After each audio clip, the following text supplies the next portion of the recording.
ठीक है। प्रोफेसर सौरभ मालवीय है, मतलब एनडीए गठबंधन में एक अनईजी पीस है क्या? अभी तो वो दबे हुए हैं, ज्यादा खुलकर बोल नहीं सकते, तो अभी बोल नहीं रहे हैं, पर संजय निषाद खेवनहार शब्द इस्तेमाल करना, वो इशारों में ही सही ये बताते घूम रहे हैं भैया हमारे बिना काम नहीं चलेगा, अभी तो चलो आप हमें दबा रहे हैं या हमारी बात सुन नहीं रहे। संदीप जी, उत्तर प्रदेश में यह उपचुनाव के लिए और योगी आदित्यनाथ के नेतृत्व में एनडीए के विजय का चुनाव है। या एनडीए के सभी घटक दल और भारतीय जनता पार्टी इस चुनाव को अपने विकास के लिए और केंद्र की और उत्तर प्रदेश के विकास की योजनाओं को आम जन तक पहुंचाने के लिए जो अनवरत प्रयास किया गया है, उसके लिए जनता के बीच में जाने का अवसर है, इसलिए विजय का चुनाव है। रही बात, जो महत्वपूर्ण बात है वो यह है कि क्या अखिलेश यादव ने कांग्रेस को टोपी पहना दिया या कांग्रेस ने समर्थन कर दिया।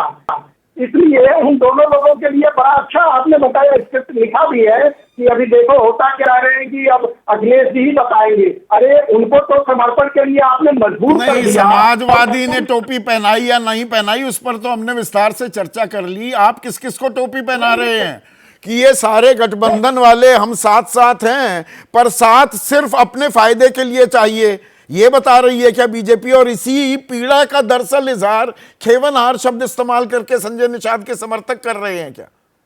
संजय निषाद जी ने बाकायदे प्रेस कॉन्फ्रेंस करके और वर्तमान में उप मुख्यमंत्री के साथ प्रेस कॉन्फ्रेंस करके यह बताया कि यह विजय के लिए चुनाव है, एनडीए की जीत के लिए चुनाव है। हम सब एक साथ विजय के लिए निकल पड़े हैं। हमारे सारे प्रभारी मंत्री, सारे कार्यकर्ता, सभी लोग लगे हैं और सिर्फ एक ही नारा, एक ही बात, विकास विकास और विकास के आधार पर जीत। तो विकास के नाम पर ये वोट डलेगा, और इसके राजनीतिक असरात क्या होंगे? ये डू और डाई बैटल हो गया है ना, ये बात तो आप मानेंगे प्रोफेसर सौरभ कि अगर 9 में से 6-7 सीटें बीजेपी नहीं जीतती है तो योगी आदित्यनाथ के लिए खतरे की घंटी बज सकती है। संदीप जी, अगर और मगर तो टोपी पहनाने वाले के पास जाए, समर्पण करने वाले के हिस्से में जाए, उन दोनों की झोली में डाल दीजिए। ये तो विजय का चुनाव है और काम का चुनाव है, विकास का चुनाव है। इसलिए अगर मगर वो टोपी उनको पहना दे और वो उनके सामने समर्पण कर दे, इसलिए उन दोनों को मुबारक है। यहाँ तो केवल और एक ही बात है कि एनडीए की जीत सुनिश्चित है और जनता ने इस बात को स्वीकारा है, जनता ने आदेश दिया है। तो संजय निषाद ये भी कह रहे हैं कि अगर मैं खेवनहार नहीं बना तो 2027 में मुश्किल हो जाएगी।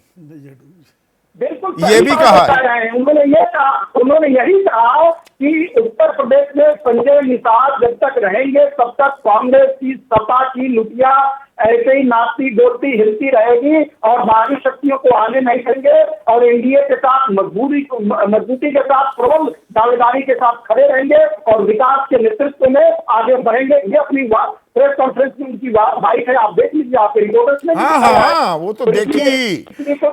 और जो पोस्टर भी लगाए, अब पोस्टर में भी देखिए दिलचस्प बात क्या है कि उस पोस्टर में प्रधानमंत्री मोदी भी हैं, अमित शाह भी हैं, राजनाथ सिंह की भी तस्वीर है, फिर थोड़ी बड़ी तस्वीर योगी आदित्यनाथ की, दूसरी तरफ ब्रजेश पाठक, केशव प्रसाद मौर्य, भूपेंद्र चौधरी की फोटो, और सबसे बड़ी फोटो उन्होंने खुद अपनी लगाई हुई है और फिर कह रहे हैं जय निषाद राज, जय श्री राम।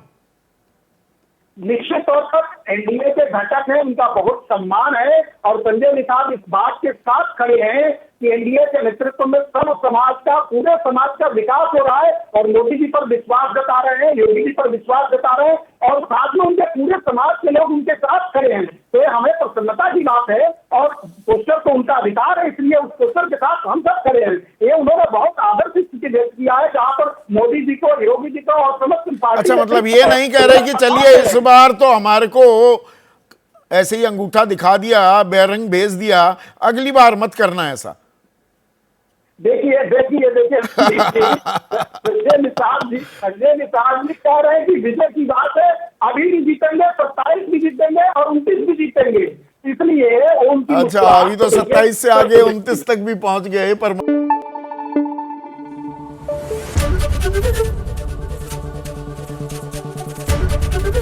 एबीपी न्यूज आपको रखे आगे।